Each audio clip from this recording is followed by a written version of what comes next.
Hey guys, welcome back to my channel. So today I'm just going to be talking about sleep training, this little guy, and how it's been going. We did, what we didn't do, and how the last 2 weeks have gone day by day, because I think everyone's experience is so different, and some nights for us were amazing, and then I thought it was all getting better. I was like, okay, I think he's got this. And then the last few nights have been terrible, and he's pretty much back in bed with me. So I don't know what's going on, but I thought it was going really well. And I wasn't going to do this video yet because I figured I should do it when we're successful. But then I figured, you know what? Not every attempt is successful in what you do, and we'll probably have to try different ways. And so I just figured I may as well share what's happened so far, because I've been getting a lot of questions about it.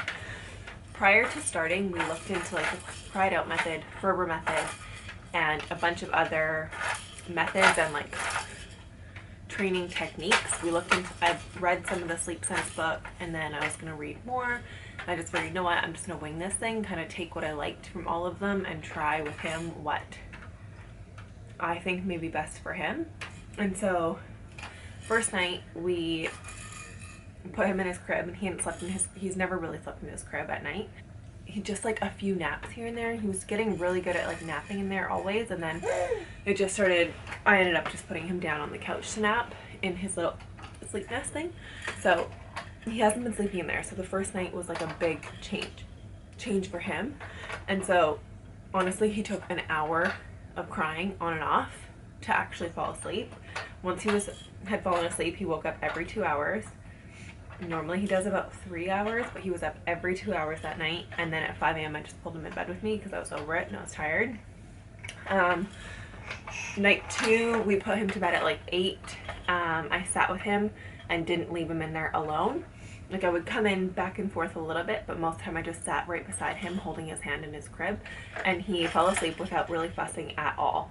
And he did a 4-hour stretch, woke up for a feed, fed him, put him back in his crib. He fell right back to sleep.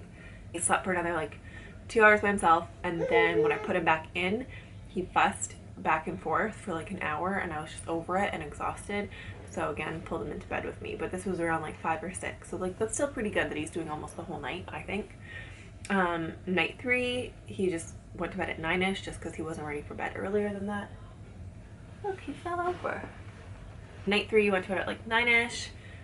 Was not as hysterical when I put him in his crib. Almost like he was more comfortable. He started kind of like rolling side to side. He seemed more comfortable. Wasn't screaming the second I put him in there. It was more like he knew what was going on. So he was a little bit more comfortable being in there. And it took about 30 minutes for him to fall asleep. He did cry every time I left the room, but would kind of calm himself down a little bit. And I would just kind of walk in and be like, it's okay, I'm here, you're okay. And then he slept from 9:30 to 1, woke up to eat, and went back to sleep until 3, but woke up screaming and was then wide awake and so difficult to put back to sleep. So again, brought him into bed with me.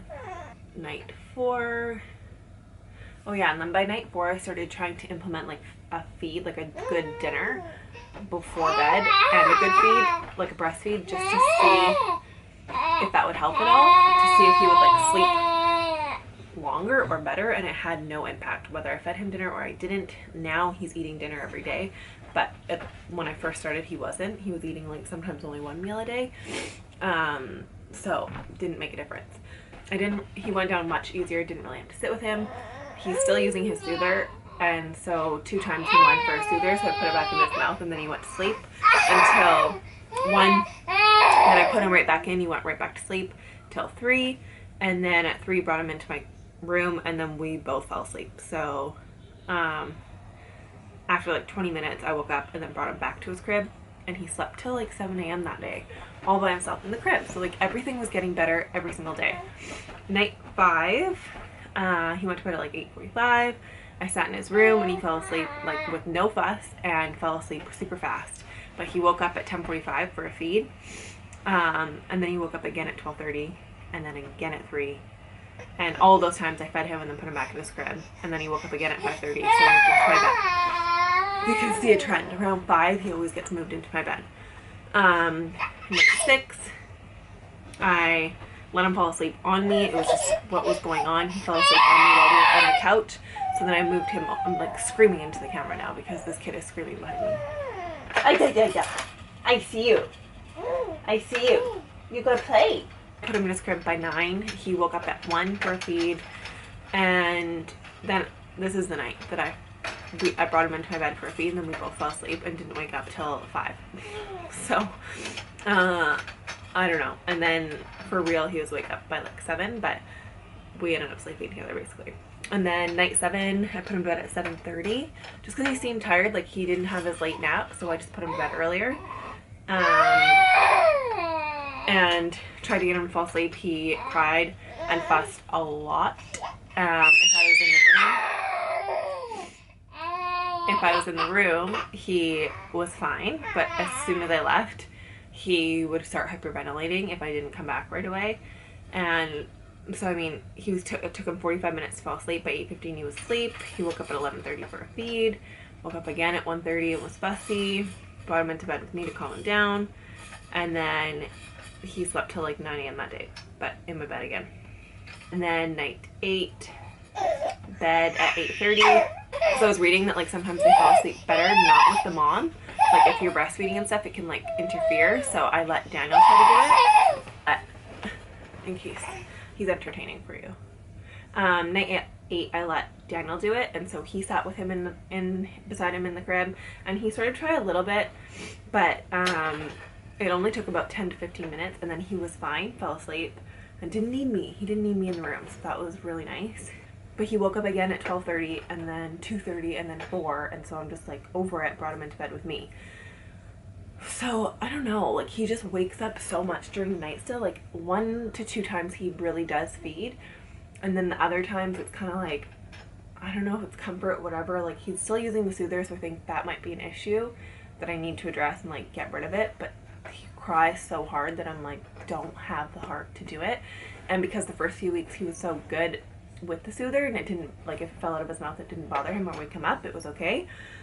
But as you'll see, now that we're at night 10, he has been waking up. I don't know if it's the full moon thing that's going on or what the heck is happening, but the last few nights have been terrible, and every time he spits out a soother, he screams and he keeps spitting out a soother. I don't know what to do. Night 11, we got home really late. Oh, right. Night 10, we were out super late, so I just put him in bed with me. We got home at 2 a.m. and he like was kind of napping at the party, but whatever. And then night 11, we went to bed at 10:30 because we were out really late again. So that weekend could have really screwed him up too. So I put him in his crib. He woke up at 12:30 for a feed, but then he went back to sleep until 4:30. So it's a good 4-hour stretch. And then he fell back asleep till 5:30, but then I brought him into bed with me, and he was almost like zero fuss that night. So I was like, oh my god, yay, like it's going well.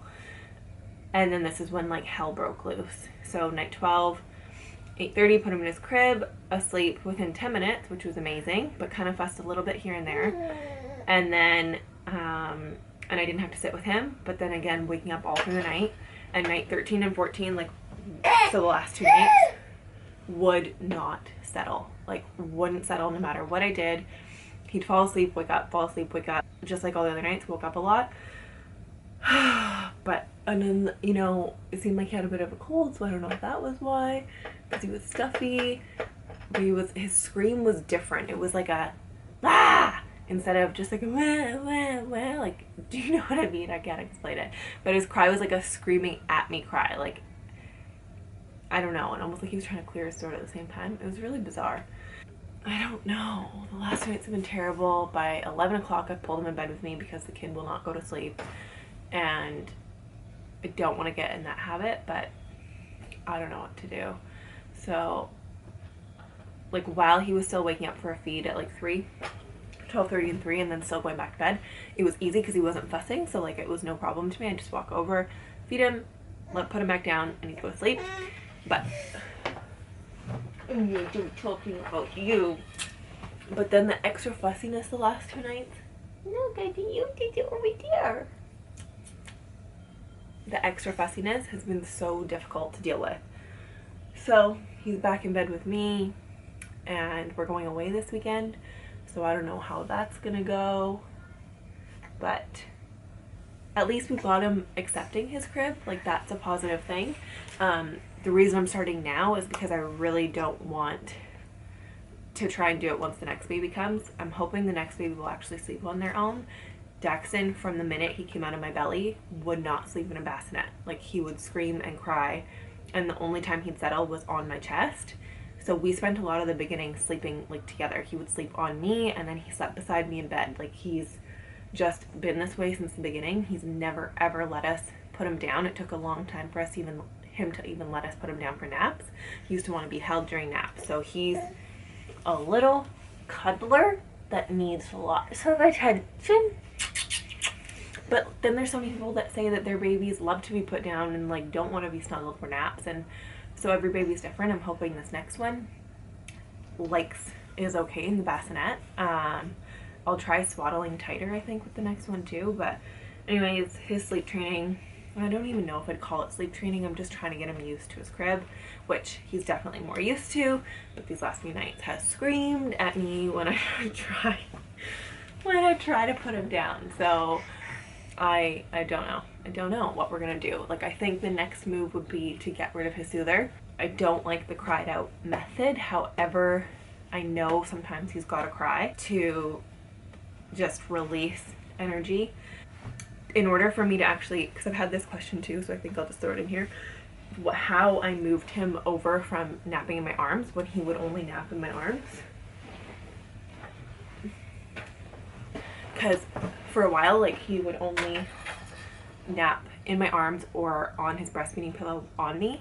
And so what I started doing was like putting him down to nap before he was asleep, sometimes while he was asleep, and moving him over into like that little like a DocuTot lookalike thing that my cousin made for me. I would put him in there, and he sometimes cries when I put him down, but I know he's tired, so like I'll lay there and hold his hand, just like I've done in his crib, where like I don't pick him up, and I'm just like, you know what, cry, I'm right here, I know you're fine, I know you're fed, so deal with it, child, cry it out and fall asleep. And he does, always. So like I'll sing to him or hold his hand, tickle his head, do little things, try and calm him down, but eventually he just stops screaming and goes to sleep as long as I'm right there.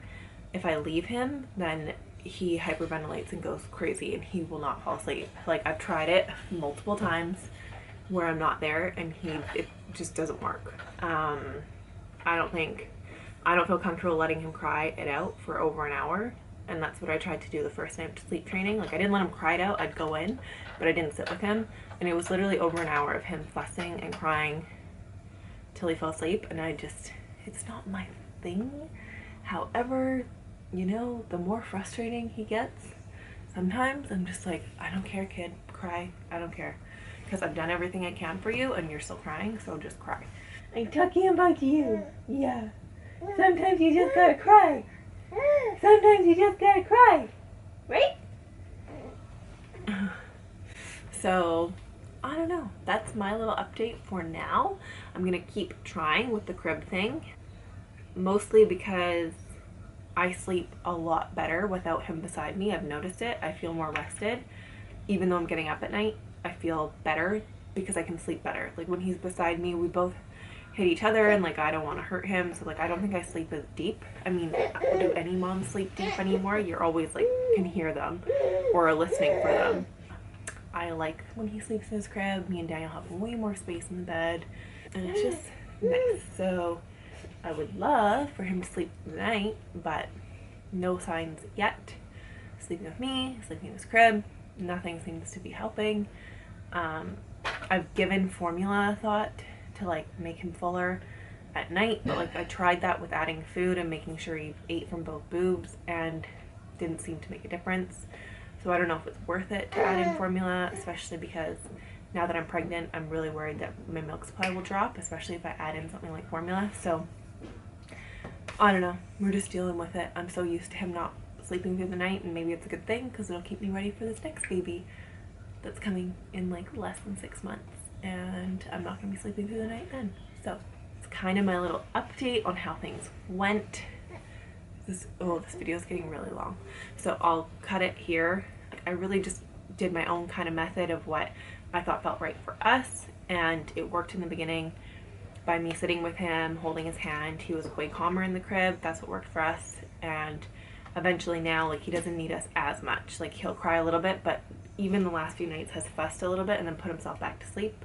So he's definitely getting more used to it. We're just going to keep going with it. And even though it's already been 2 weeks, maybe in a month it'll be perfect. So I'll keep you guys posted, but I just wanted to get this up and out there so that you could see where we're at, because I keep getting a lot of questions. And no, it hasn't been great, and no, it hasn't been easy. Like some of these books, oh, it took 2 nights, and we're at 2 weeks, and it's like he's regressed. He was doing really great, and now terrible. So I don't know if it's sickness, someone said full moon, whatever. We're gonna sit and keep trying. So that's it. Thank you for watching this video. Please let me know if you have any questions, and send me a message or whatever if I didn't address something and you're curious, because I will answer. So thank you for watching this video. Don't forget to subscribe if you haven't already, and I will see you in the next one. Bye. Can you say bye? That's his way of saying bye. Bye. Look up there. There. You say bye. Thank you for watching. See you in the next one.